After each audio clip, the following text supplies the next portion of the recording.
Ingrid is the heir to House Galatea, a noble house within the Holy Kingdom of Fargus. She's the only child of her generation and a bearer of the crest of Daphne, meaning that it is her expected duty to carry on the legacy of the house and someday produce an heir with a crest as well, even though Ingrid's own personal desire is to become a knight in service to her kingdom. In the pre-war phase of the game, Ingrid more or less resigns herself to her duty as a noble, accepting that whatever military training and experience she gets at the academy, her fate is to become a wife and mother for the future of House Galatea. Ingrid's student design reflects this rather well. She wears a very feminine version of the academy uniform, complete with a skirt and blue stockings. Her long blonde hair is done up in a braid that flows elegantly behind her, and there is nary a hint of any personalization to be seen anywhere on Ingrid's attire. In short, she carries herself in a manner that one might call presentable, though there is an undercurrent of strength and dignity to it all.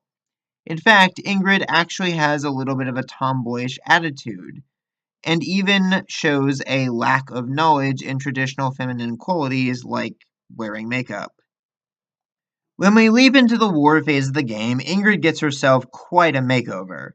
The most notable change is the fact that her hair is now cut short, a look she rocks rather well. She's donned an outfit much better suited to battle, boasting armored gauntlets, leggings, shoulder pads, and even a breastplate that extends downward to protect her sides. Though I'm not sure how I feel about the corset she appears to be wearing underneath that, if I'm being real. The rest of Ingrid's ensemble isn't half bad, though. The bluish-green top matches nicely with Ingrid's hair and eyes, and the skirt combined with the white leggings look especially well suited to riding, which makes sense given that Ingrid is canonically a Pegasus rider. The outfit as a whole looks to be made with protection from the cold in mind, especially with the fur hood attached to her cape. This makes sense given that Vargas is supposed to be on the chillier side, though the outfit doesn't look like it would be too cumbersome in warmer climates either. The only real complaint that I have with Ingrid's time skip design is that I do feel like her attire could use a bit more Fargus imagery to better tie her to the kingdom she serves. Maybe a lion insignia somewhere on the breastplate? Still, that's a relatively minor complaint.